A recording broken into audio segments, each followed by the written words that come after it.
Dear friends, next article is self-replication or self-duplication. DNA स्वतःची copy स्वतः बनवतं. स्वतः सारख्या नवीन कॉपीज बनवण्याची प्रॉपर्टी म्हणजे सेल्फ रिप्लिकेशन. ज्याप्रमाणे आपल्याकडे एखादा पेपर आहे त्याच्या कॉपीज बनवायच्या असतील तर झेरॉक्स मशीन आपल्याला वापरावी लागते. पण DNA कडे स्वतःच्या कॉपी स्वतः तयार करण्याची कॅपॅसिटी आहे, ॲबिलिटी आहे. सेल्फ रिप्लिकेशन त्याला आपण म्हणतो. आता ही सेल्फ रिप्लिकेशनची प्रोसेस नेमकी कशी होते हे अगोदर आपण डिटेल स्टडी करू आणि मग याच्या इमेजेस नंतर पाहू.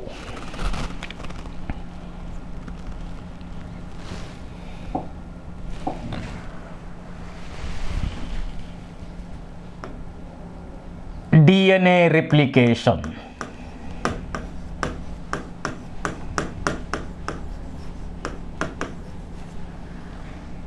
DNA can make its exact copies like itself. This property is called as self-replication and it takes place during S phase of interphase of cell cycle. The replication of DNA studied by Watson and Crick. सुरुवातीला या रिप्लिकेशनच्या प्रोसेसमध्ये enzyme कोणकोणते use केले जातात याचा study आपण करू. सुरुवातीला एक एन्झाईम वापरलं, काय? फॉस्फोरायलेज.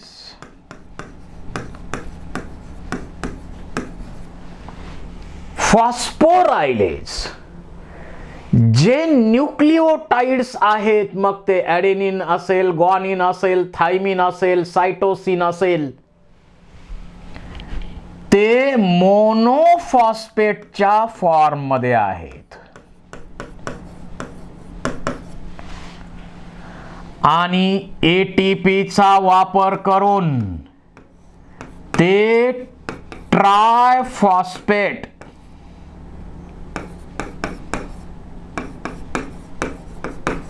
मध्ये कन्वर्ट केले जातात. So this is the activation of nucleotides takes place with the help of phosphorylase enzyme. Second enzyme जो DNA मॉलिक्यूल आहे त्याचं अनकॉइलिंग ज्या ठिकाणाहून सुरू होणार आहे, ओरिजिन पॉइंट ओरी म्हणतो आपण, ओरिजिन ऑफ रिप्लिकेशन, तिथून अनवाइंडिंग होणार आहे. आणि अनवाइंडिंग करण्यासाठी इथं एक एन्झाईम आहे, हेलिकेज, अनवाइंडिनेज. डीएनएचं अनकॉइलिंग, अनवाइंडिंग करण्याचं काम हे एन्झाईम करतं.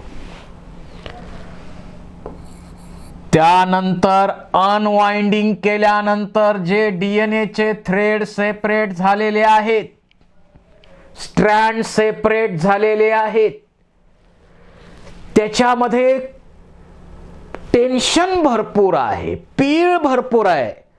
जसं आपल्याकडं एखादा दोर असतो, त्याचे धागे आपण वेगळे केले तर त्याच्यामध्ये टेन्शन असल्यामुळं पुन्हा गुंडाळले जातात. ते सेम सिच्युएशन इथं पण होऊ शकते. मग स्ट्रँड वेगळे केल्यानंतर त्या स्ट्रँड मधलं टेन्शन रिमूव्ह करणं, रिलीज करणं गरजेचं आहे. आणि त्याच्यासाठी इथं एन्झाईम आहे टोपो आयसोमिरेज. आणि जर युकॅरियोटिक असतील तर टोपो आयसोमिरेज आणि प्रोकॅरियोटिक असतील तर त्यालाच आपण डीएनए गायरेज म्हणतो. This topoisomerase cut DNA strand, remove the tension, release the tension and again join it. तो डीएनएचा तुकडा केला, त्याच्यातलं टेन्शन घालवलं, पुन्हा तुकडा जोडला, स्ट्रँड जोडलं. अशा प्रकारे टेन्शन रिमूव्ह करण्याचं, रिलीज करण्याचं काम कोण करतं तर टोपो आयसोमिरेज करणार.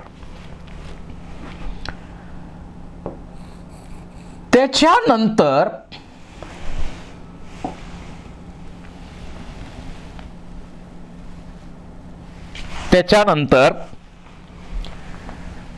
जे सेपरेटेड स्ट्रँड्स आहेत, सेपरेट झालेले स्ट्रँड्स आहेत, समजा हे सेपरेट झालेलं स्ट्रँड आणि हे पण स्ट्रँड आहे. हे सेपरेट झालेले स्ट्रँड स्टेबल राहिले पाहिजेत, त्याला स्टॅबिलिटी देणं गरजेचं आहे. आणि ती स्टॅबिलिटी कोण देणार? Single stranded binding proteins.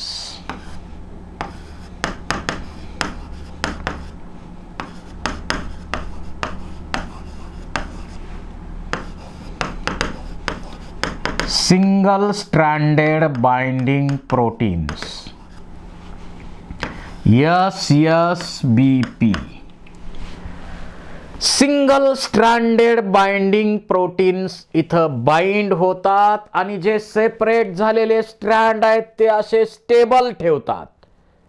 त्याला स्टॅबिलिटी देण्याचं काम सिंगल स्ट्रँडेड बाइंडिंग प्रोटीन करणार.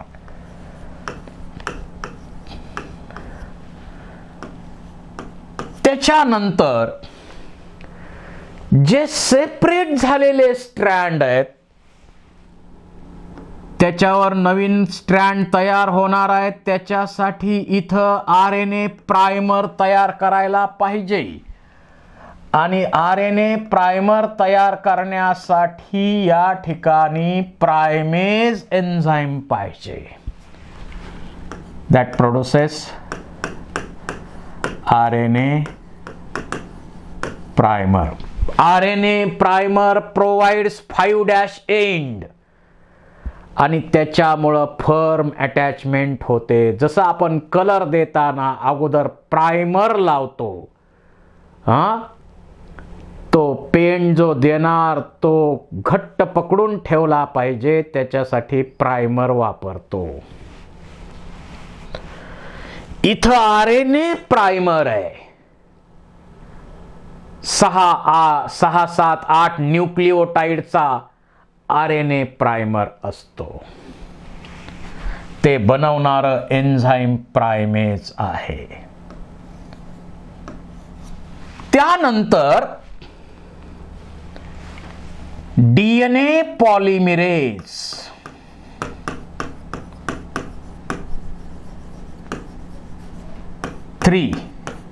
त्याच्यामध्ये 3 सब युनिट्स आहेत. आणि याचं काम काय तर पॉलिमरायझेशन.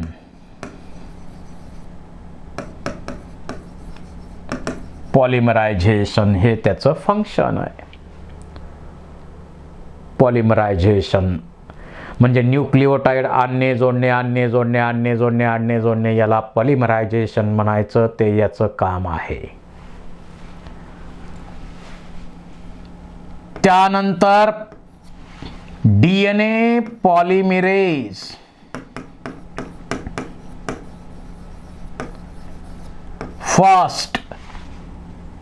हे काय करतं? RNA प्रायमर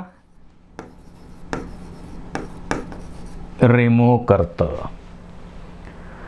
आणि प्रूफ रिडिंगला मदत करतं. प्रूफ रिडिंगच्या प्रोसेसमध्ये हे मदत करतं. त्यानंतर DNA लायगेज DNAचे तुकडे जोडण्याचं काम करतं, म्हणून याला आपण सीलिंग एन्झाईम पण म्हणतो. सीलिंग एन्झाईम पण म्हणू शकतो. आणि प्रूफ रिडिंगच्या वेळी जर काही गडबड झाली तर इथला तुकडा काढून टाकायचा आणि नवीन बरोबर पाहिजे तो तुकडा जोडायचा. याच्यासाठी एन्झाईम आहेत न्यूक्लियस. असे 9 टाईपचे एन्झाईम्स या DNA रिप्लिकेशनच्या प्रोसेसमध्ये इन्व्हॉल्व होतात. आपल्याला एकदा एन्झाईम समजले की प्रोसेस फार सोपी आहे. बघूया आपण आता प्रोसेस ऑफ रिप्लिकेशन.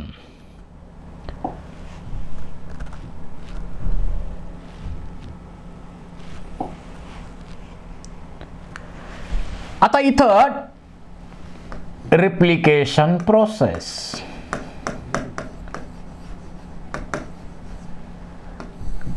कधी होतं? S phase of interface. It takes place during S phase of interface. रिप्लिकेशनची प्रोसेस. आता मी एक DNA मॉलिक्यूल इथं ड्रॉ करतोय.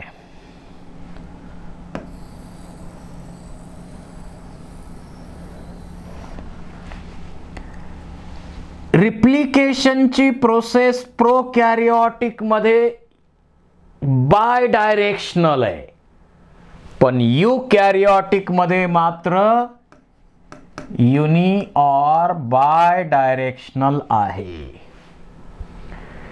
एका दिशेनं पण होऊ शकते आणि दोन्ही दिशेनं सुद्धा होऊ शकते प्रोसेस.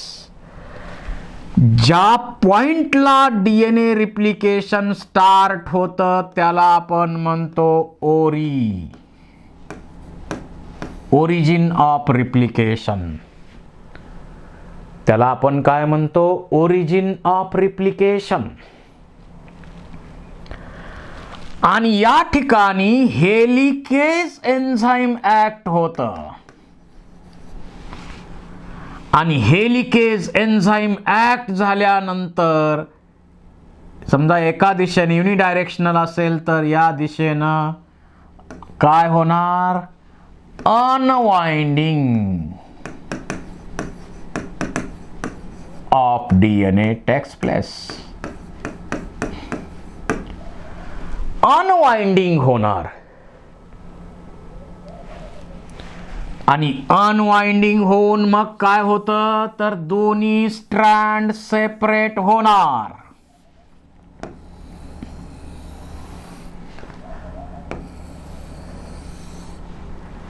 दोन्ही स्ट्रँड सेपरेट होणार. पण या स्ट्रँड मध्ये जे टेन्शन आहे ते टेन्शन कोण रिलीज करणार? टोपो आयसोमेरेज त्याला कट करणार, टेन्शन रिलीज करणार, पुन्हा जोडणार. प्रोकॅरियोटिक मध्ये त्याला गायरेज म्हणतो आपण. त्याच्यानंतर हे स्टेबल राहिलं पाहिजे त्याच्यासाठी सिंगल स्ट्रँडेड बाइंडिंग प्रोटीन्स आहेत. सिंगल स्ट्रँड, हे सिंगल झालेत ना स्ट्रँड, यांना बाइंड होणार हे सिंगल स्ट्रँडेड बाइंडिंग प्रोटीन आहे. दॅट मेक्स सेपरेटेड स्ट्रँड्स कसे stable. That makes separated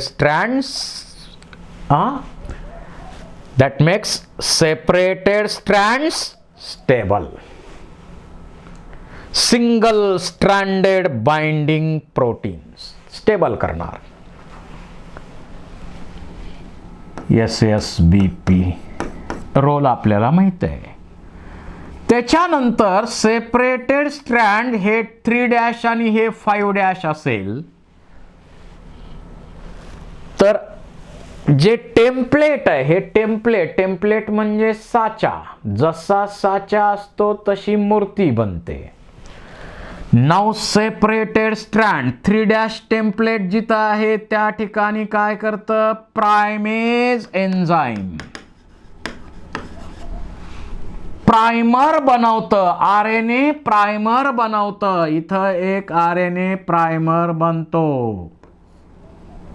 हा 5' to 3' प्राइम आहे आणि इथं फंक्शनल ग्रुप आहे त्याचा OH. This RNA primer provides 5' end for polymerization. आणि त्यामुळं नंतर DNA पॉलिमरेज 3 अंडरगो पॉलिमरायझेशन. इथं ॲडेनिन असेल तर थायमिनला आणणार, थायमिन असेल तर ॲडेनिनला आणणार, ग्वानिन असेल तर सायटोसिन, सायटोसिन असेल तर ग्वानिन, ॲडेनिन असेल तर थायमिन, थायमिन असेल तर ॲडेनिन. अशा प्रकारे न्यूक्लिओटाइड्स आणले जोडले आणले जोडले आणले जोडले आणि हे स्ट्रँड कंटिन्यू तयार झालं. याला आपण म्हणतो leading strand. single RNA primer is used for synthesis of leading strand. आणि इथं जी प्रोसेस होते ह्यूमन मध्ये DNA डुप्लिकेशनची प्रोसेस होण्यासाठी, DNA डबल होण्यासाठी 38 मिनिटाचा कालावधी लागतो. आणि न्यूक्लिओटाइड ऍड होण्याचा जो स्पीड आहे तो स्पीड किती आहे, 2000 बेसेस पर सेकंद.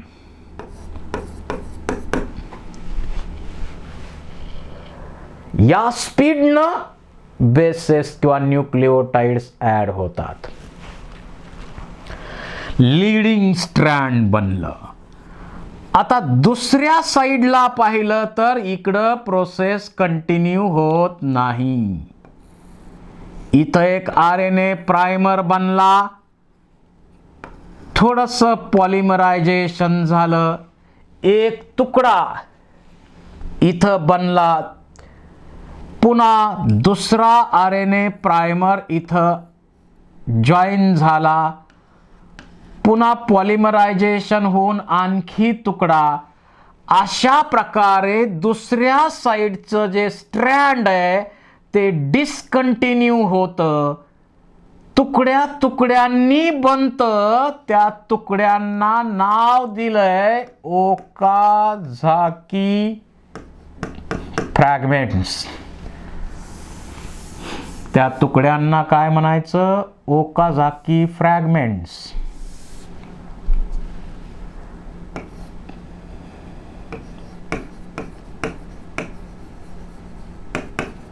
आणि दुसऱ्या साइडला पाहिलं तर मेनी प्राइमर्स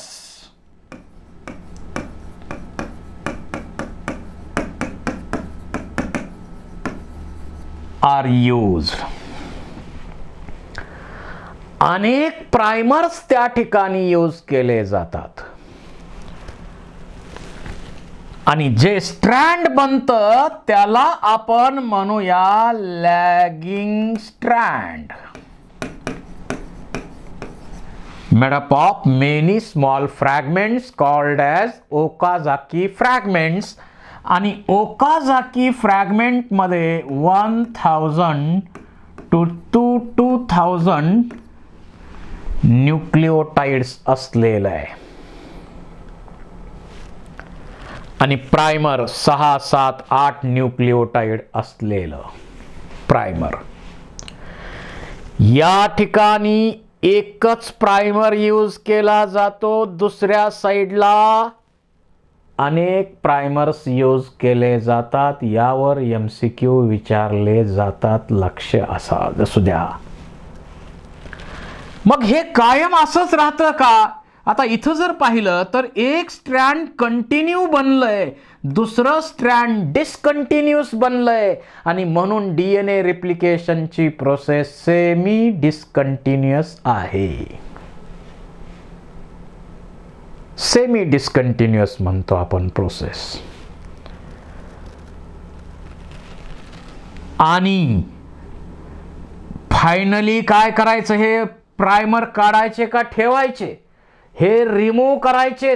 DNA पॉलिमरेज 3 येणार, RNA प्रायमर रिमूव्ह करणार आणि शेवटी इथं समजा हे एक स्ट्रँड होतं, हे एक स्ट्रँड होतं, इथं एक नवीन स्ट्रँड तयार झालं, इकडं एक नवीन स्ट्रँड तयार झालं. अशा प्रकारे इकडं 5' to 3' प्राईमनं तयार झालेलं आहे आणि इकडं 5' to हे 3' to 5' म्हणजे या दिशेनं तयार झालं. 2 नवीन स्ट्रँड तयार झाले.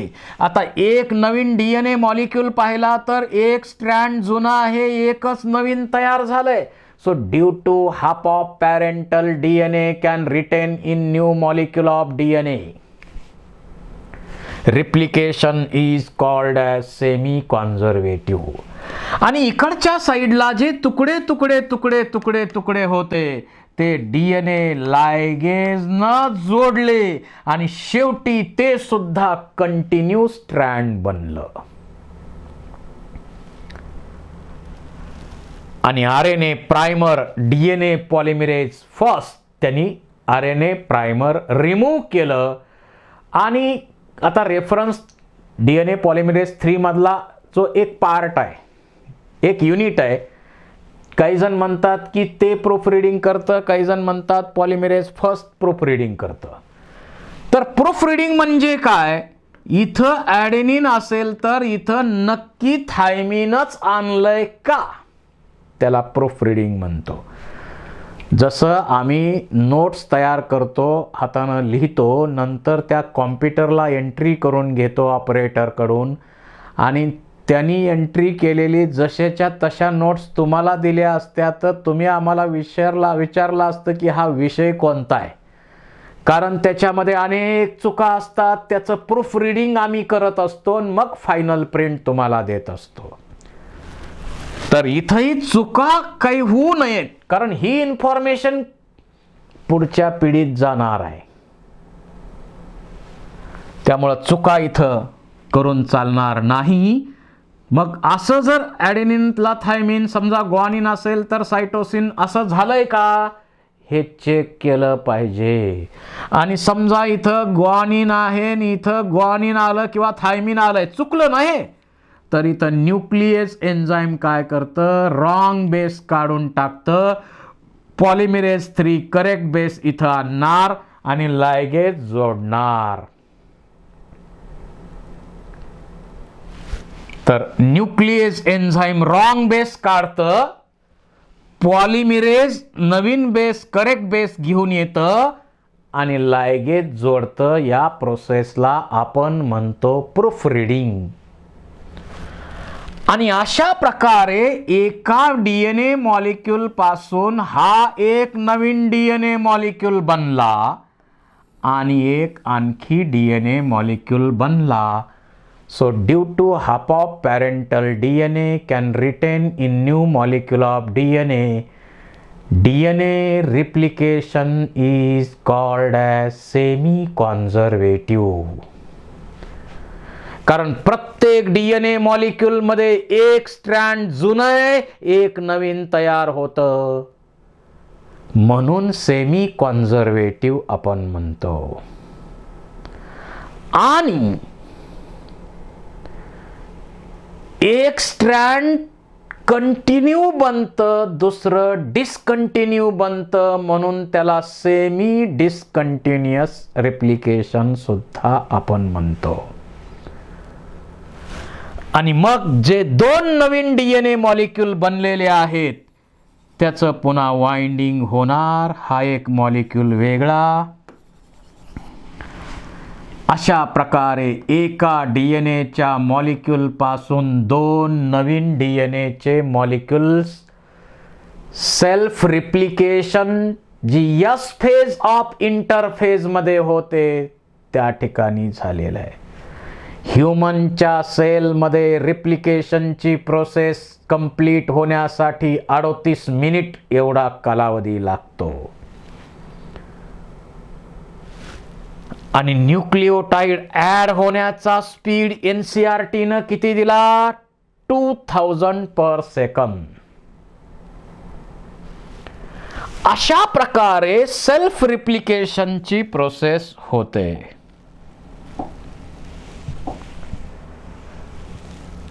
इथं आता सेल्फ रिप्लिकेशनची प्रोसेस कुणी स्टडी केलेली आहे? तर ती सुद्धा वॅटसन क्रिक यांनीच स्टडी केलेली आहे.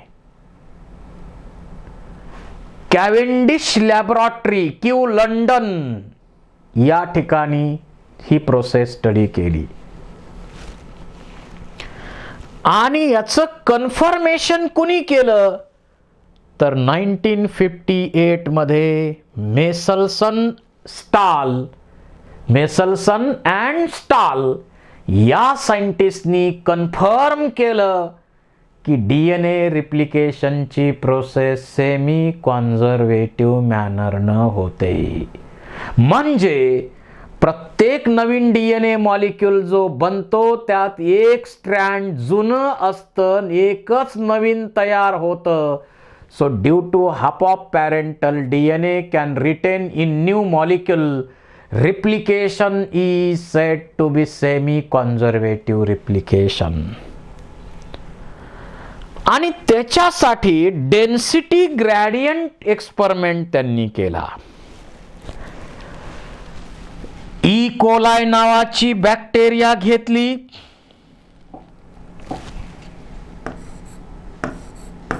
एस्चेरिशिया कोलाई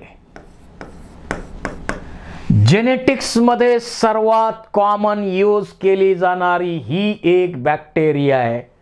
आणि बायोटेक्नॉलॉजी चॅप्टर मध्ये आणखी एक बॅक्टेरियाची भर त्यात पडते, ॲग्रोबॅक्टेरियम ट्युमेफेसियन्स. ई कोलायचं कल्चर मीडियम करून घेतलं आणि त्या कल्चर मीडियम मध्ये N15 हा नायट्रोजनचा base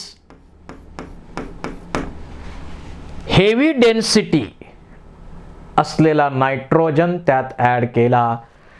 till all strands of DNA will be N15 type. दोन्ही स्ट्रँड जे डीएनए चे आहेत ते N15 चे मिळेपर्यंत प्रोसेस पुढे रिपीट केली.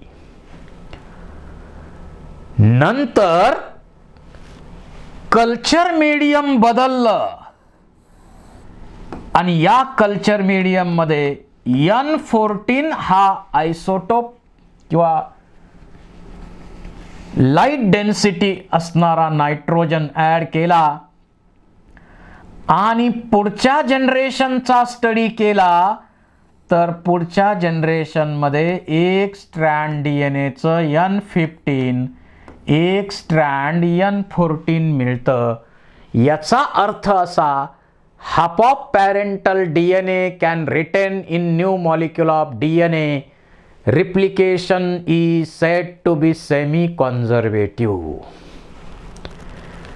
तर CsCl2 चा वापर करून डेन्सिटी ग्रेडियंट अल्ट्रा सेंट्रिफ्युगेशनच्या टेक्निकनं मेसलसन स्टाल यांनी प्रूव्ह केलं की DNA रिप्लिकेशन सेमी कॉन्झर्वेटिव्ह मॅनरनं होतं.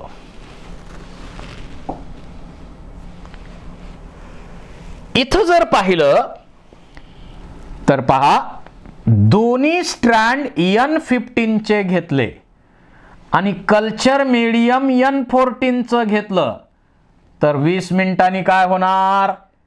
50% strands are N14 and 50% N15. प्रत्येक नवीन मॉलिक्यूल, एका DNA पासून 2 DNA बनले, त्यात 2 स्ट्रँड ओल्ड आहेत N15 चे, 2 N14 चे आहेत. पुन्हा पुढचं जनरेशन विचारात घेतलं त्याच्या आफ्टर सेकंड जनरेशन म्हणजे 40 मिनिटांनी there was equal amount of hybrid DNA and light DNA. Hybrid DNA आणि लाईट DNA इक्वल मिळालेला आहे. अशा प्रकारे रिप्लिकेशनची प्रोसेस सेमी कॉन्झर्वेटिव्ह मॅनरनं होते.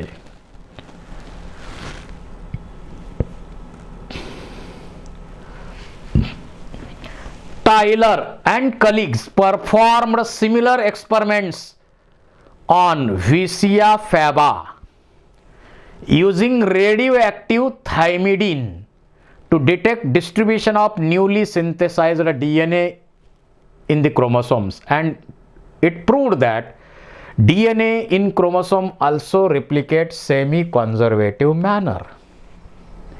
यांनी पण ते प्रूव्ह केलेलं आहे.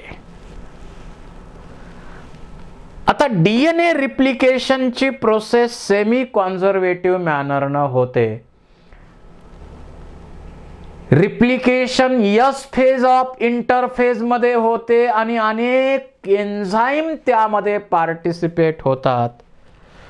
सुरुवातीला अनकॉइलिंगची प्रोसेस करणारं एन्झाईम कोणतं? तर हेलिकेज एन्झाईम आहे. स्ट्रँड सेपरेट करणार ओरिजिन ऑफ रिप्लिकेशन पासून, आणि त्यामुळं काय होणार? अनवाइंडिंग होणार.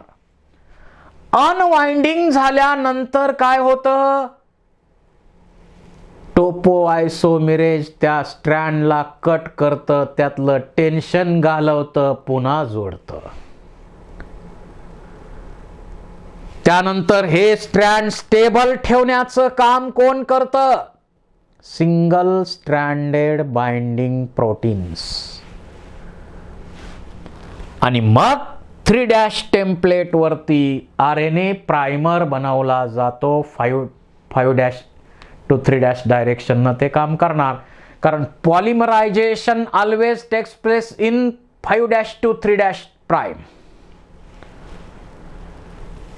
प्रायमर काय करतो?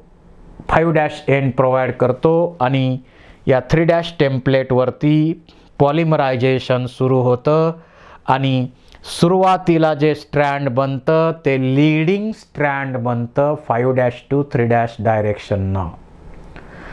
कंटिन्यू स्ट्रँड जे बनतं त्याला आपण लीडिंग स्ट्रँड म्हणतो. पॉलिमरायझेशन कोण करतं? पॉलिमरेज 3.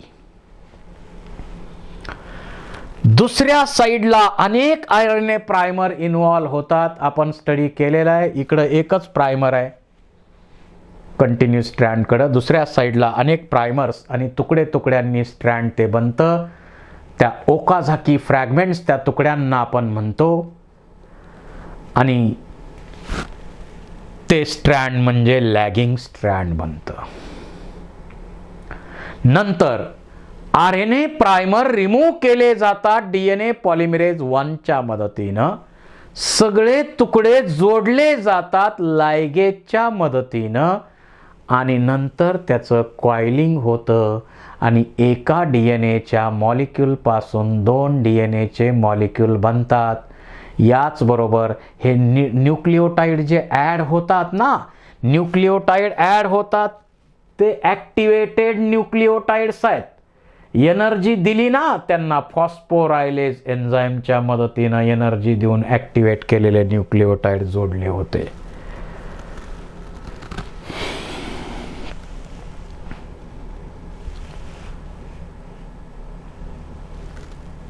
डायग्राम्समध्ये तेच सर्व दिलेलं आहे.